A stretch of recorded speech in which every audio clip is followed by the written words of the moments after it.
দেখুন, এই ধনী মহিলাটি মাংস খাচ্ছিল এবং পাশে তার বডিগার্ড দেখছিল। মেয়েটির মাংস খাওয়া হলে তার বডিগার্ড সেই মাংস চুরি করে বাড়িতে নিয়ে যায় এবং পাশের একটি লোক সেটি দেখতে পায়।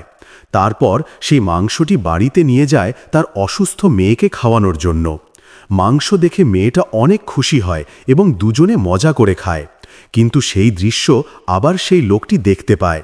দেখতে পেয়ে সাথে সাথে তার মালিককে জানায়। একটু শুনে মালিক খুব অবাক হয়। পরের দিন মালিক সে মাংসের মধ্যে কিছু একটা মিশিয়ে দেয়, যেটা খেয়ে মেয়েটির এমন কিছু হয় যা দেখলে তুমিও অবাক হয়ে যাবে। তবে বন্ধুরা, দেখার আগে বাবাকে কেউ কষ্ট দিও না। যারা বাবাকে কষ্ট দিবে না তারা চ্যানেলটিকে সাবস্ক্রাইব করো, আর যারা বাবাকে কষ্ট দিবে তাদের কিছুই করার দরকার নেই। এরপর সেই অসুস্থ মেয়েটি মাংস খেয়ে অনেক সুন্দর এবং সুস্থ হয়ে যায়। এটি দেখে বাবা অনেক খুশি হয়।